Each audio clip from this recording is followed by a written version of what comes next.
The photograph was old, worn at the edges, its colors faded but still sharp enough to freeze Sarah Mitchell in place. It had been buried in a stack of vinyl records and dusty comic books at a garage sale in Brookfield, Ohio, a quiet town where the most exciting thing on weekends was the high school football game. Sarah had almost passed it by, but something about the little girl's face caught her attention. She turned it over. No date, no name. Just a girl standing in a backyard, clutching a stuffed rabbit, her hair tied in the same way Sarah remembered from an old news article. Her mind jolted back to a headline that had once dominated local papers. Police, kidnapped girl presumed dead after seizure gone wrong. The girl in the picture looked like Emily Carter. Sarah's heart pounded. Emily had been 7 when she disappeared in 2005. The police had declared her dead within days, citing evidence they never fully explained to the public. But looking at this photograph now, Sarah felt the ground shift beneath her feet. If this picture was real, if it was Emily, someone had lied. She stood there, fingers trembling as she held the photo, staring at a face that had haunted Ohio for 2 decades. Before we dive deeper into this unbelievable journey of uncovering a truth buried for 20 years, don't forget to hit that subscribe button so you can follow every twist and turn of this investigation. Sarah tucked the photo into her jacket pocket and left the sale, her mind spinning. She needed answers. Sarah Mitchell had once been the kind of journalist who thrived on answers. At 32, she still carried the sharp instincts that had made her an ambitious reporter for the Cleveland Chronicle. But after years of layoffs, freelancing gigs, and an editor who once told her she lacked teeth, Sarah had learned to survive on smaller stories, exposés about zoning violations, puff pieces about local business openings. They paid the bills, but left her feeling hollow. This photograph could change everything. As she drove back to her small apartment, Sarah replayed the details of Emily's case. Emily Carter had been snatched from her front yard on a quiet spring evening. Neighbors had reported seeing a dark sedan near the Carter house that night, but no lead stuck. Within days, police claimed to have evidence the girl hadn't survived. They never recovered her body. Sarah had been 15 when it happened. She remembered the candlelight vigils, the endless TV reports, the way adults whispered Emily's name with the hushed finality reserved for the dead. But if Emily hadn't died that night, where had she been all this time? Sarah parked outside her apartment complex, staring at the cracked windshield she still hadn't gotten fixed. Her hands gripped the steering wheel, knuckles white. This was more than a story. It was a door creaking open to something dark and maybe dangerous. She Googled Emily Carter's name for the first time in years. The same articles surfaced, the same grainy school photo of a girl with a crooked smile and 2 missing teeth. Sarah opened the case summary. Evidence consistent with fatal outcome. No remains recovered. That single line had closed the book on Emily Carter for everyone except her mother. Sarah thought about Linda Carter, the woman who had stood in front of TV cameras, begging for her daughter's return, only to vanish from public view when the case went cold. If anyone could confirm whether this photo was real, it would be her. But that meant digging into a life that had been shattered 2 decades ago. Sarah placed the photograph on her kitchen table and stared at it as the sun dipped low outside, turning the sky over Ohio a deep shade of orange. She imagined the girl's voice, the terror she might have felt. She imagined her surviving. Was this really Emily Carter? If it was, Sarah knew one thing. Someone had buried the truth, and she was going to dig it out no matter how deep it went. Tomorrow, she would start with the man who once held all the answers, Detective John Reynolds, the retired lead investigator on Emily's case. But tonight, Sarah couldn't shake the feeling that picking up that photograph had put her in someone's crosshairs. And that feeling wouldn't let her sleep. The next morning, Sarah woke up with the photograph still lying on her kitchen table, as if it had been waiting for her to act. Coffee in hand, she stared at it again. The image hadn't lost its power overnight. The girl's small frame, the guarded look in her eyes, the way she clutched that stuffed rabbit, every detail screamed at her. She opened her laptop and began pulling every piece of information she could find about Emily Carter. News archives, court records, even online forums where old cases were dissected by true crime enthusiasts. Most of it was the same recycled information. Emily had been kidnapped from her front yard on May 13, 2005. Neighbors reported a suspicious car, dark in color, possibly a sedan. Her mother, Linda, heard a scream, but by the time she reached the yard, Emily was gone. The case had been handled by the Brookfield Police Department, led by Detective John Reynolds. Sarah found an old interview with him. His words rang with finality. "We have evidence to suggest Emily did not survive the night of her abduction. This case is now focused on justice, not recovery." Evidence. That was the word they'd used to close the door, but no one outside law enforcement ever saw that evidence. Sarah grabbed her phone and scrolled until she found a number listed for Reynolds. It wasn't easy to get. He'd retired years ago. But she eventually tracked him down through a public record search. She dialed. After several rings, a deep, gravelly voice answered. "Reynolds. Detective Reynolds? My name is Sarah Mitchell. I'm a journalist. I wanted to talk to you about the Emily Carter case." There was a pause on the line, long enough for Sarah to hear her own pulse thudding in her ears. "That case was closed a long time ago," Reynolds finally said, his tone clipped. "I know, but I came across a photograph, and I believe it shows Emily alive after the date she was declared dead. I was hoping you could—" "Stop right there!" His voice hardened. "Who gave you my number? I found it in a public database. Look, Miss Mitchell, I don't know what you think you found, but you're wasting your time." "That little girl didn't make it past that night." Sarah gripped the phone tighter. "With respect, Detective, the photo says otherwise." Reynolds exhaled sharply. "Photos can be doctored. People see what they want to see. Trust me, we saw the evidence. It was conclusive." "Then why was her body never recovered?"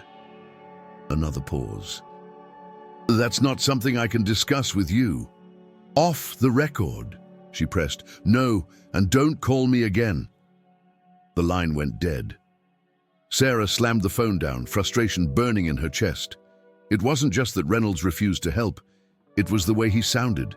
Defensive, nervous even. If the police were so certain Emily had died that night, why did Reynolds sound like a man protecting more than just a case file? Sarah jotted down notes. Reynolds, dismissive, defensive. She would need another way in. By midday, she drove to the Brookfield Public Library. If she couldn't get Reynolds to talk, she could still comb through public records, old newspaper clippings, and archived reports.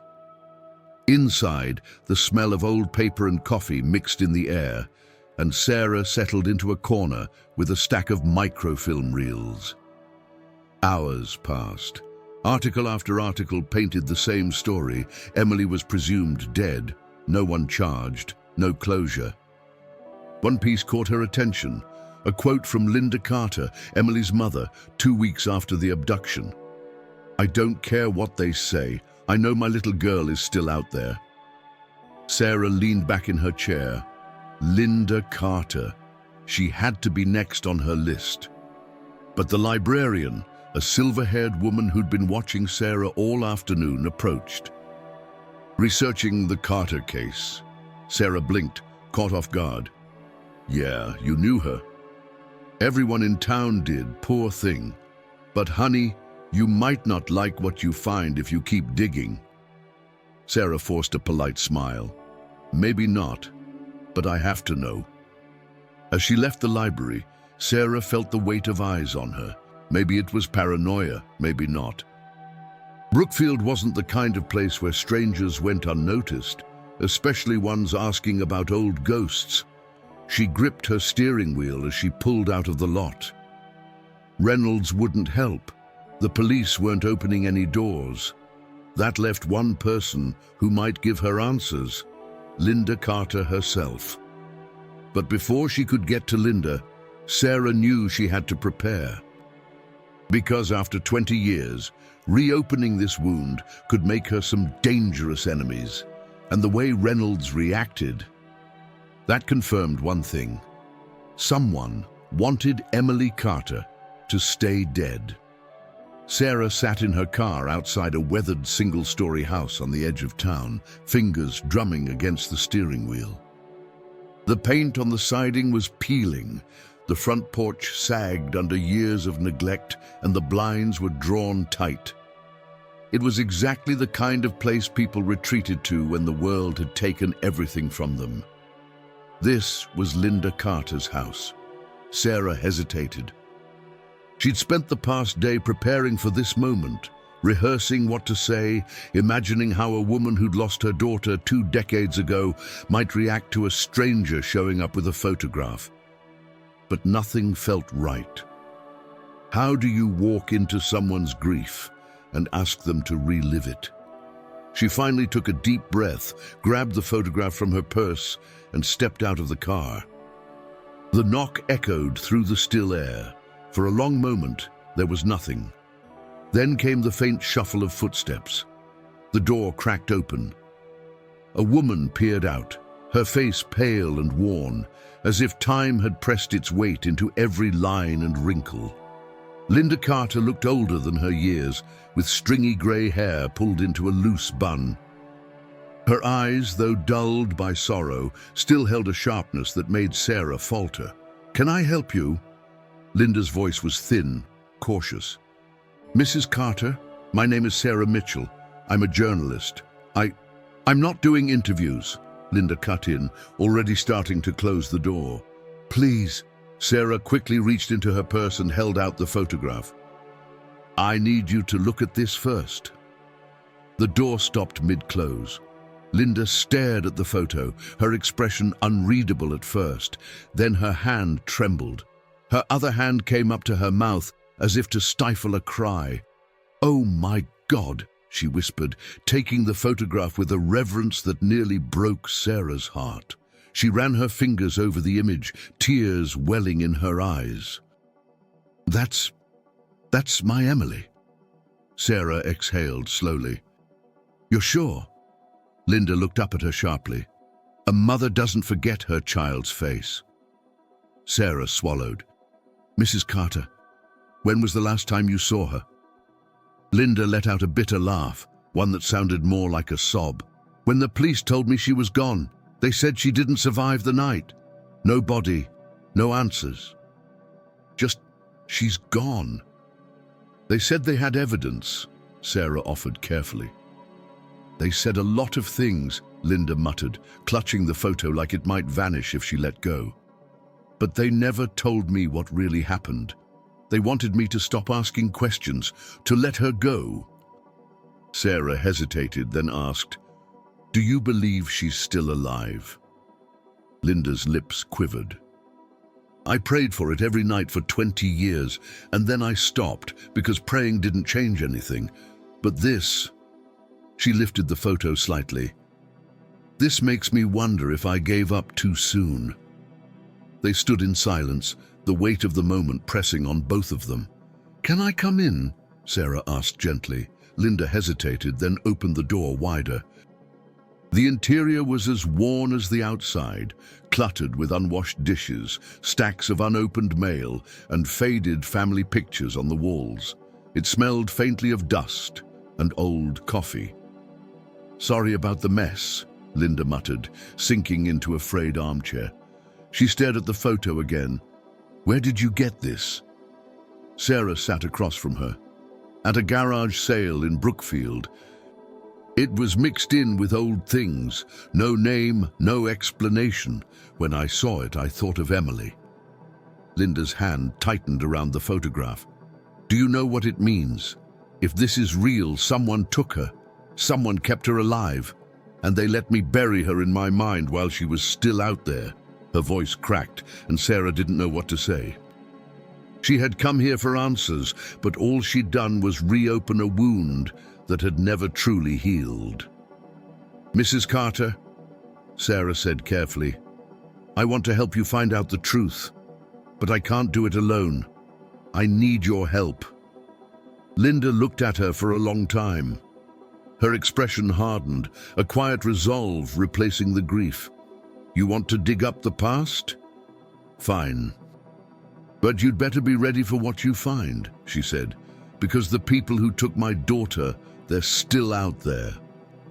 Sarah nodded, feeling a chill run down her spine, and for the first time since she'd picked up that photograph, she understood. This wasn't just a story. It was a war. 2 days later, Sarah stood in front of the Brookfield Police Department, staring at the red brick building that had once been the center of the Emily Carter investigation. The late July sun beat down on her shoulders, but it wasn't the heat making her sweat. It was the knowledge that she was about to walk into a department that had already written Emily off 2 decades ago. Inside, the air was cold, overly conditioned, and smelled faintly of bleach. The lobby hadn't changed much since Sarah was a teenager coming here for a high school journalism project. The same chipped tile floor, the same bulletin board cluttered with community safety flyers. Behind the front desk sat a receptionist with a polite but guarded expression. "I need to speak to someone about reopening a case," Sarah said, her voice steadier than she felt.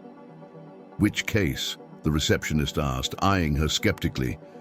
"The Emily Carter abduction from 2005. That earned Sarah a raised eyebrow. "You know that case was closed a long time ago, right?" "Closed doesn't mean solved," Sarah replied. The receptionist sighed and picked up a phone, muttering something before hanging up. "Detective Harper will see you. Upstairs, second door on the left." Sarah thanked her and climbed the stairs, gripping the railing like it might anchor her nerves. Detective Alex Harper looked nothing like the grizzled veteran she'd expected. He couldn't have been more than 35, with close cropped brown hair, rolled up sleeves, and a badge clipped casually to his belt. He leaned back in his chair as she entered, sizing her up with the faintly amused expression of someone who'd seen more than his fair share of curious visitors.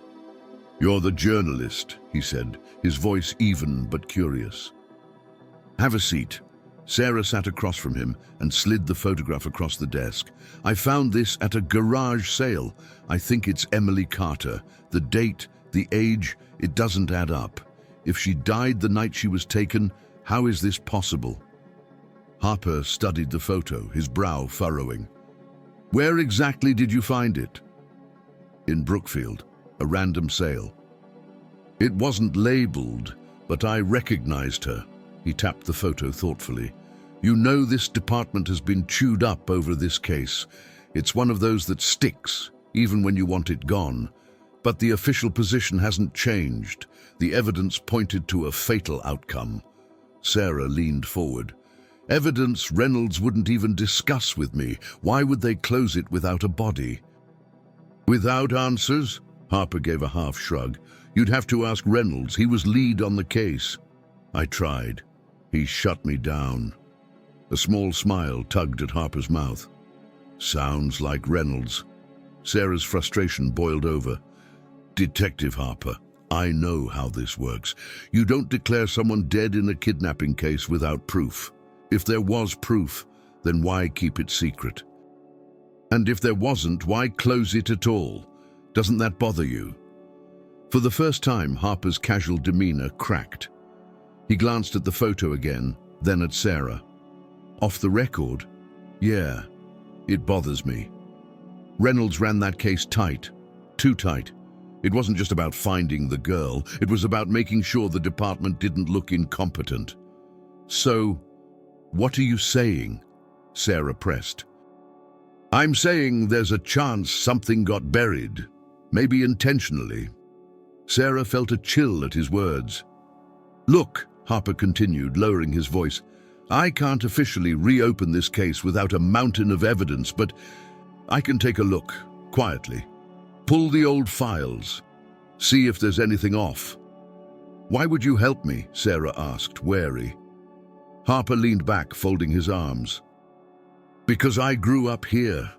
I know what this case did to this town, and to Linda Carter. If there's even a chance Emily didn't die that night, we owe it to her to find out."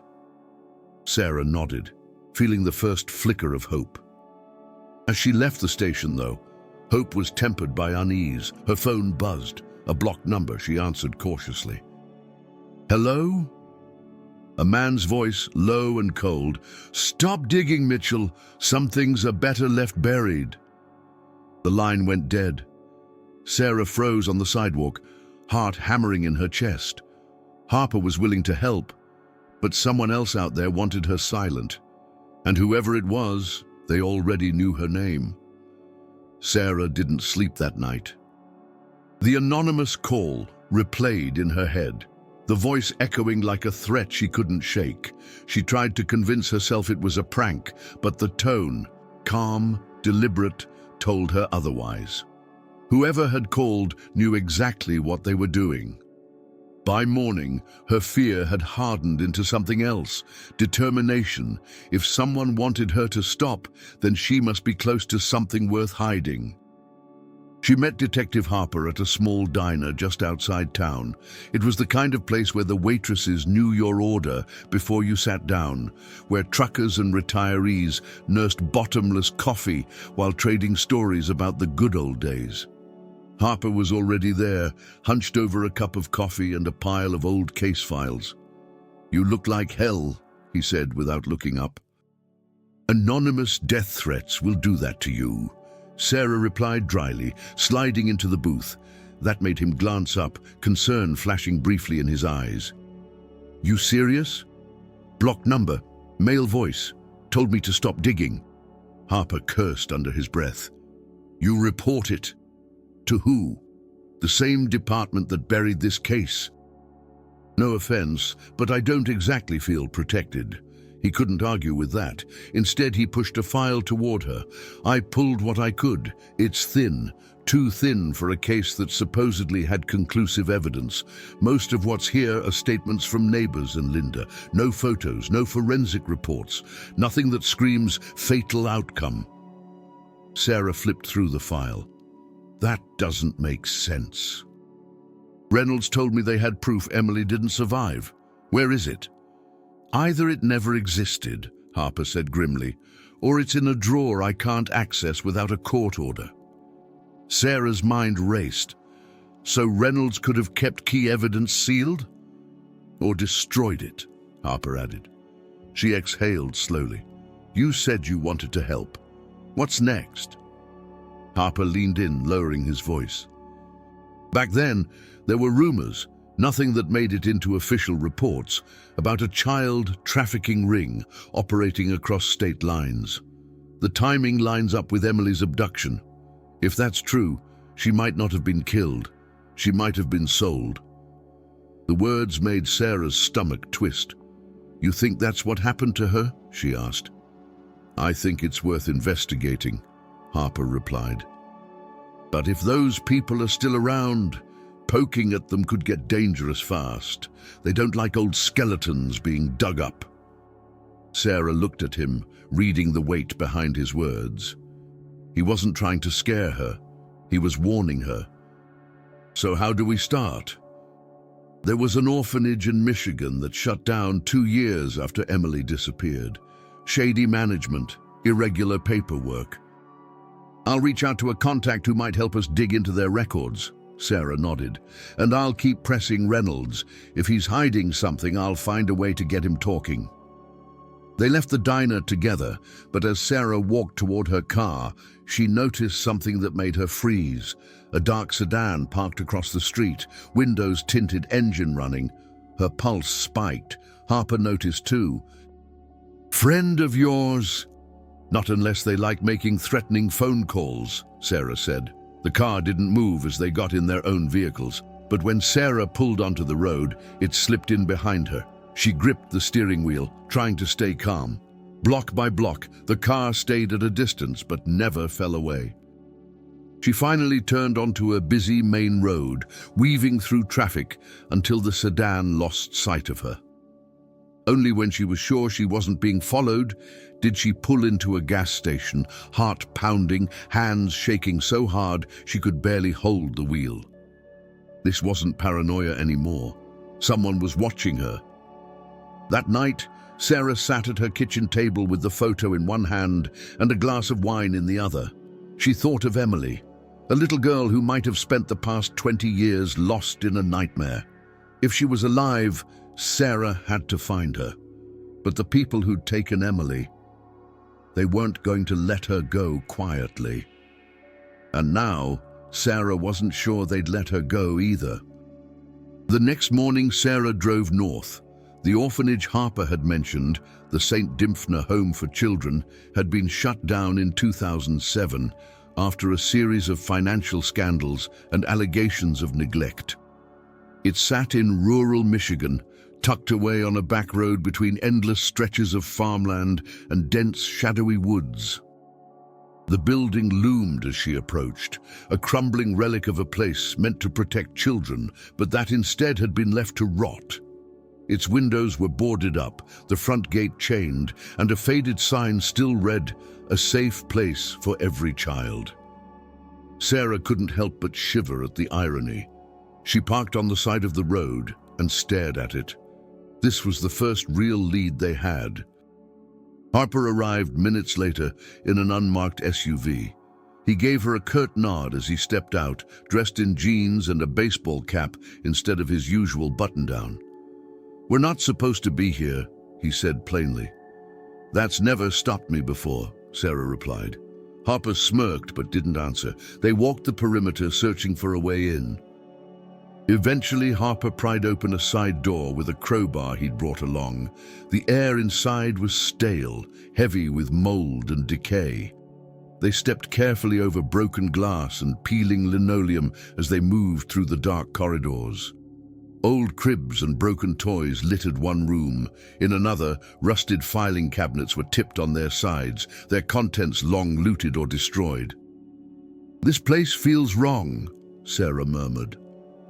"Places like this usually are," Harper said. They eventually found what they were looking for, an intact cabinet tucked behind a fallen bookcase. Harper yanked it open, revealing a stack of water-damaged files. He pulled one out and scanned it with a flashlight. "These are intake forms. Kids brought here between 2004 and 2007. Sarah leaned over his shoulder. "Look for anything connected to Emily Carter." They sifted through dozens of files. Many names were redacted or incomplete, but one stopped Sarah cold. "Wait," she said, holding up a paper. It was an intake record from 2006, dated a year after Emily disappeared. The child's name field was blank, but in the notes section was a single phrase: "Arrived from Ohio. Special circumstances. Do not list." Her heart pounded. "Could be her," Harper said, scanning the page. "Or could be someone else. But why the secrecy? And why erase the name?" Before Sarah could respond, her phone buzzed. An unknown number again. She showed Harper the screen. "It's them." He gestured for her to answer, but put a finger to his lips.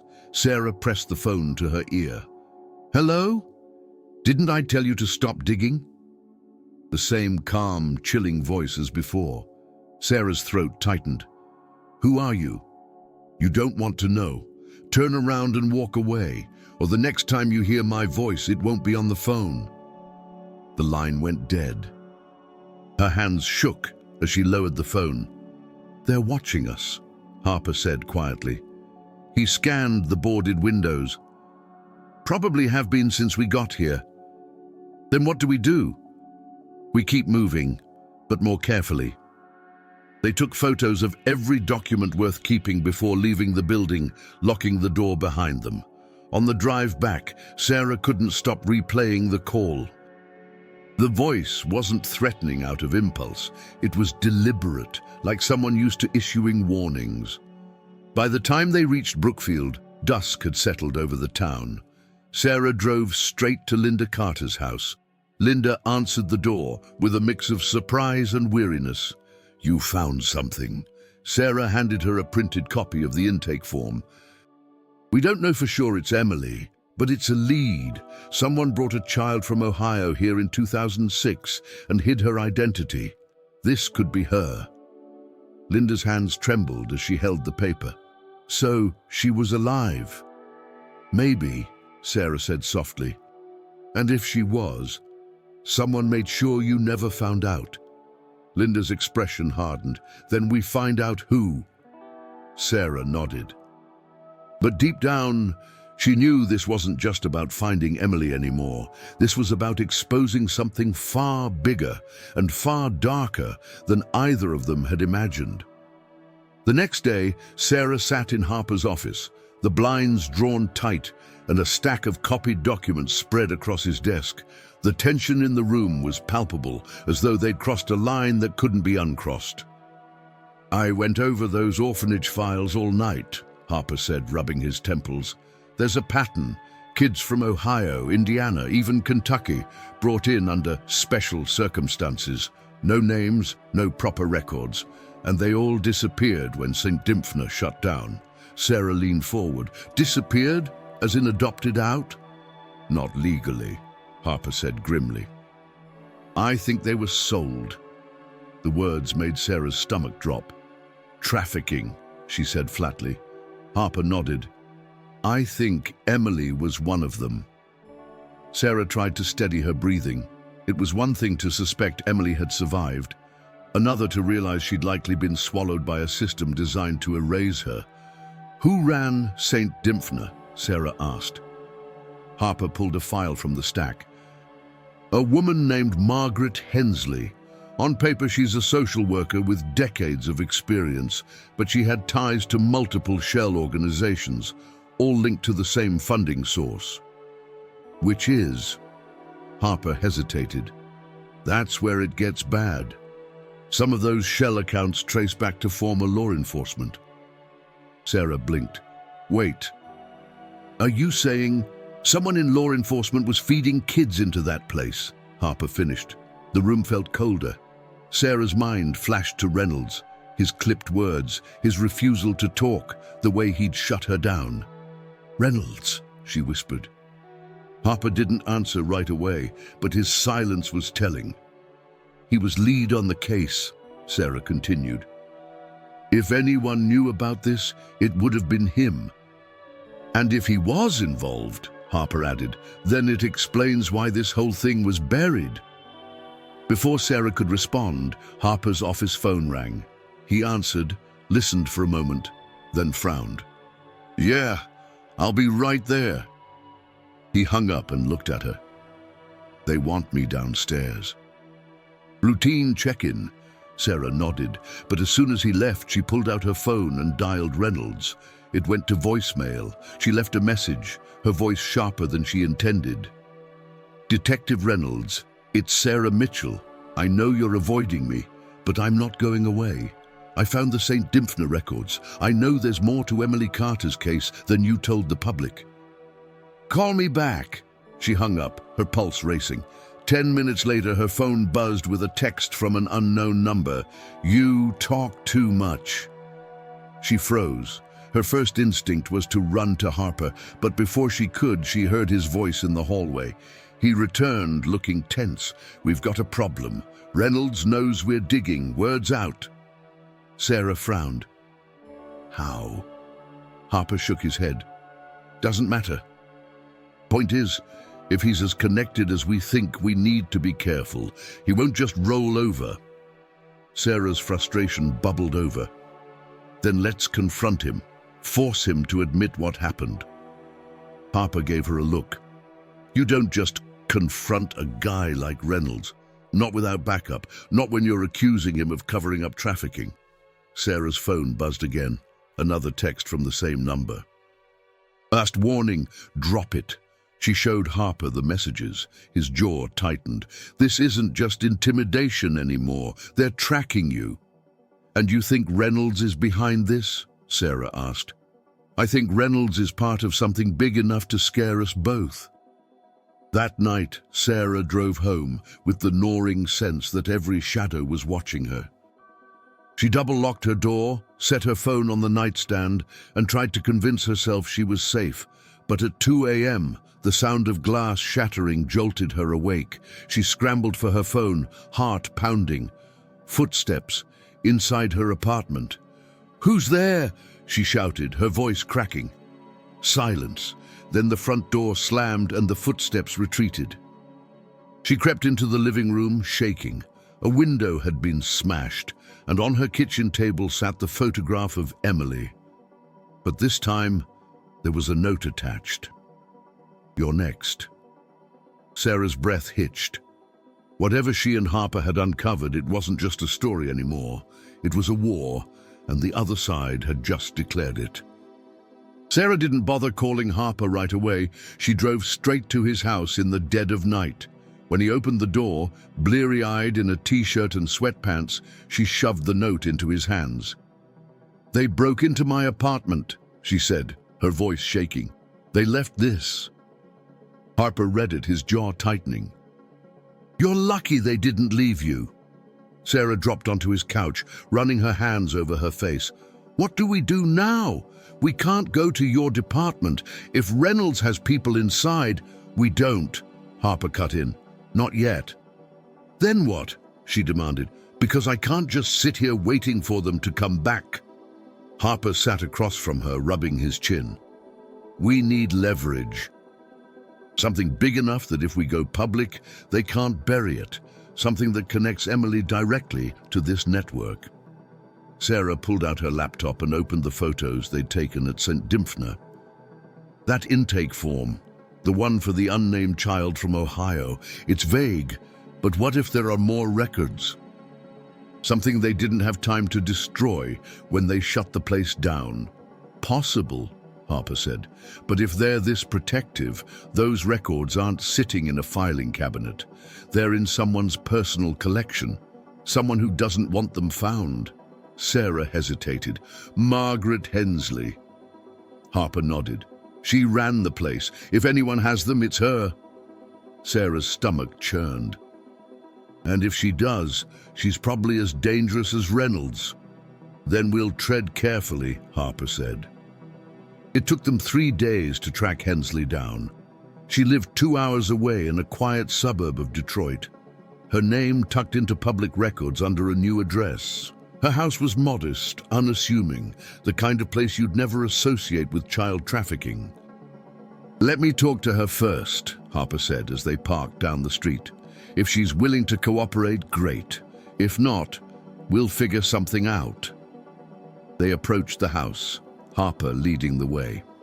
When he knocked, an older woman answered. Margaret Hensley was in her 70s now, her once blonde hair thin and white, her frame frail but her eyes still sharp. "Can I help you?" she asked, her voice clipped. "Margaret Hensley," Harper said, flashing his badge. "We need to ask you a few questions about St. Dymphna." Her face went pale. "I don't run that place anymore. Whatever you want, I can't help you." Harper's tone hardened. "Then you won't mind answering a few questions anyway." But before he could press further, Sarah stepped forward, holding up the photo of Emily. "Do you know this girl?" Margaret's reaction was immediate. Her eyes widened, and for a moment she looked almost afraid. "I don't know who that is," she said too quickly. Sarah caught the tremor in her voice. "Yes, you do.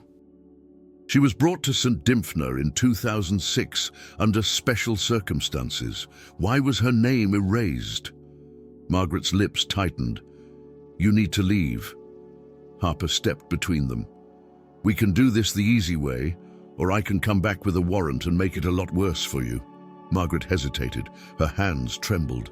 "You don't know what you're asking for." "Those people, they don't forgive." "Those people," Sarah repeated. "You mean Reynolds? Margaret flinched but didn't answer. Sarah pressed on. Where is she? Emily Carter. What happened to her? Margaret closed her eyes, defeated. I don't know where she is now. They moved her. That's what they did.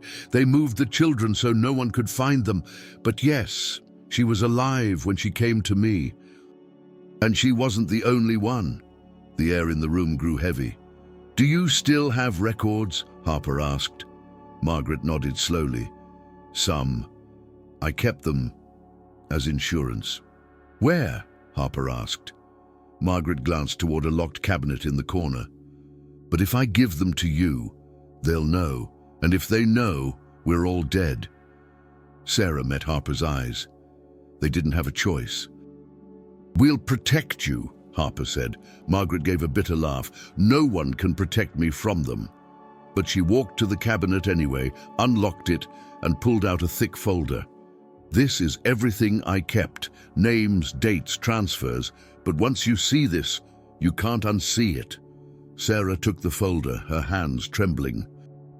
Inside were pages of records, children's names, including one entry that made her heart stop. Emily Carter, transferred 2007. New identity issued. Sarah felt the room spin. She's alive, she whispered. All this time, she's alive.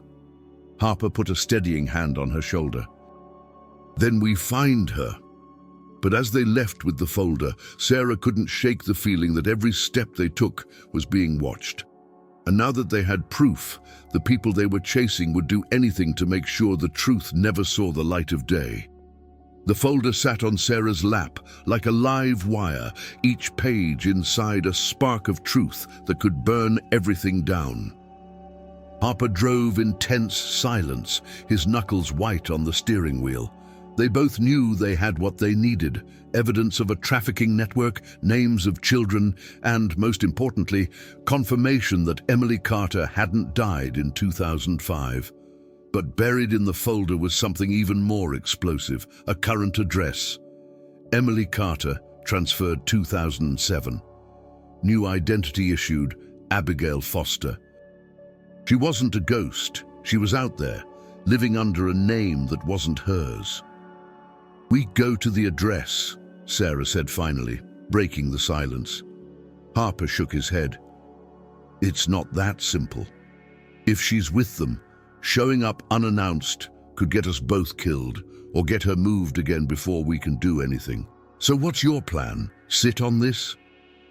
Wait until Reynolds finds out we have it and destroys it, Sarah snapped. Harper glanced at her, his jaw set. I'm saying we do this smart. We go in quiet, just you and me. No one else knows. Sarah's pulse quickened. When? Harper took a deep breath. Tonight. They didn't waste time. By nightfall, they were driving toward the address listed in the folder, a secluded property an hour outside Detroit, nestled in the woods. The gravel road leading up to it was unlit, the house barely visible through the trees. Harper parked 100 yards away. If this goes bad, he said, his voice low, you run, you don't look back. Sarah shook her head. I'm not leaving without her. He stared at her for a moment, then nodded. Then let's end this. They moved toward the house, sticking to the shadows. The property was eerily quiet. No cars in the driveway, no lights in the windows. Harper picked the lock with surprising ease, and they slipped inside.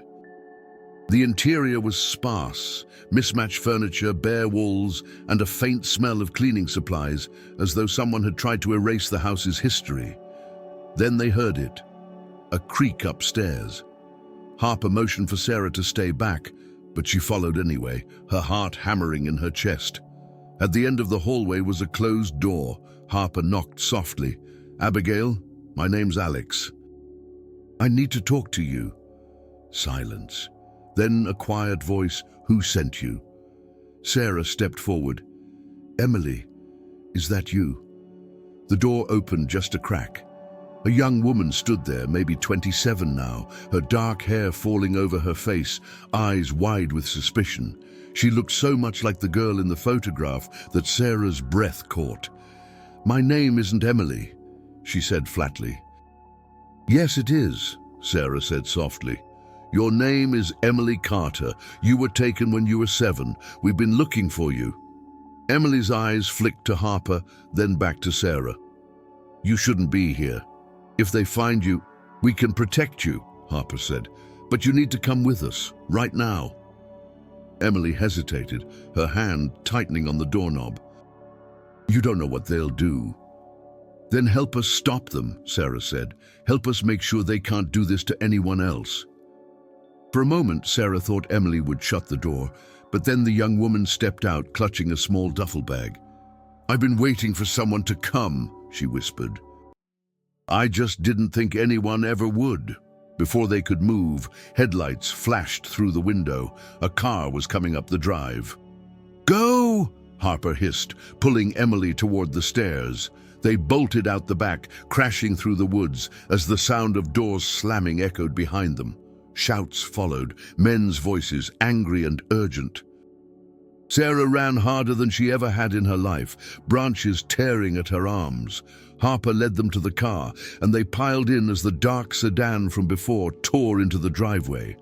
Tires screeched as Harper gunned it down the gravel road, bullets shattering the rear window. "Hold on!" he shouted. Sarah clutched Emily's hand, heart hammering as the car fishtailed onto the main road.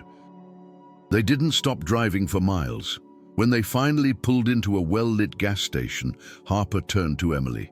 "You're safe now," he said, his voice steady despite his shaking hands. But Sarah knew it wasn't over.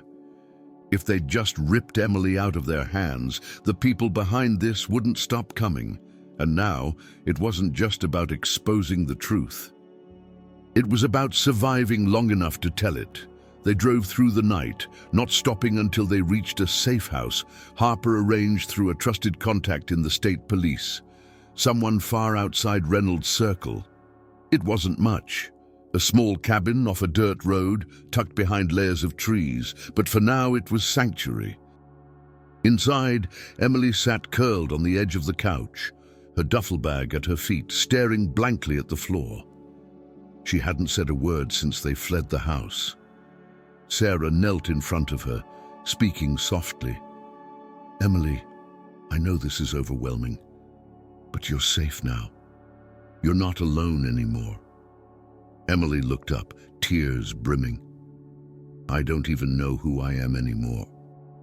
They gave me a different name, a different life. I was told if I ever tried to leave, they'd kill me."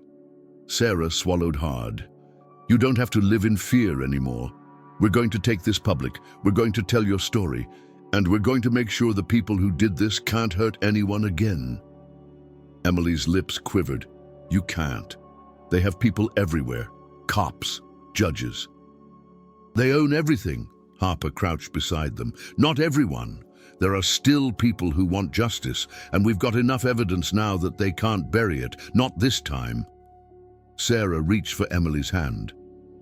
"You don't have to testify if you're not ready. But even your existence, just you being alive, it blows their entire story apart." Emily hesitated, then nodded slowly. That night, while Emily finally slept in a locked room, Sarah and Harper laid the documents out on the table. Each page was damning. Records of children taken from multiple states, funneled through St. Dymphna under special circumstances, their identities erased and replaced. "We need to go federal," Harper said. "If we try to push this through state channels, Reynolds will kill it before it sees daylight." Sarah nodded. "I'll start drafting the article. I've got contacts at the Chronicle who'll run it if I can get them everything by Monday, and we'll leak the files to the feds. Not just Reynolds, the whole ring, blow it wide open." Harper exhaled, shaking his head. "You realize what this means? Once this goes live, you're a target. So am I. And Emily, she'll never have a normal life again." Sarah's chest tightened. She hasn't had a normal life for 20 years, but maybe now she can have a real one. They worked through the night. By dawn, Sarah had outlined a full exposé, every fact backed by the records they'd uncovered. Harper arranged a meeting with federal agents he trusted, handing over the documents with the promise of anonymity until arrests were made. 2 days later, the story went live. It hit like a bomb. 20 years of lies, how authorities hid the truth about Emily Carter. Sarah's article ran front page on the Chronicle and quickly spread nationwide. Networks picked it up. Talk shows discussed it. The photo of Emily as a child and as Abigail Foster flooded every screen, and the fallout was immediate. Reynolds was arrested within 48 hours, along with Margaret Hensley and several others implicated in the trafficking network. Federal authorities launched an investigation into dozens of unsolved child abduction cases tied to the same ring. For Sarah, the whirlwind of media calls and interviews was surreal. But the most important moment came 3 days later, when Linda Carter walked into the safe house. Emily stood frozen at the sight of her mother, 20 years older than when she last saw her. Linda's hands trembled as she approached. "Emily, baby girl." Emily collapsed into her arms, sobbing. "I thought you gave up on me." Linda kissed her hair, crying. "Never, I never stopped loving you." Sarah turned away, tears stinging her own eyes. This was what she'd been fighting for, not just a story, a reunion, a chance for 2 broken lives to start healing. Later, Harper found Sarah on the porch. "You did it," he said quietly. "We did it," Sarah corrected. For the first time in years, Sarah felt whole, like she'd done more than just write a story. She'd saved someone, but she knew this wasn't the end. There were more Emilys out there, more stories to tell. She turned to Harper. "This isn't over. Not for me." He nodded. "Then let's keep going." Sarah smiled faintly. For the first time in a long time, she knew exactly who she was. Before we close this chapter, if you've been following this journey, make sure you subscribe so you don't miss the next investigation we bring to light. And don't forget to click the video on your screen to keep uncovering the stories that matter, because some truths can't stay buried forever.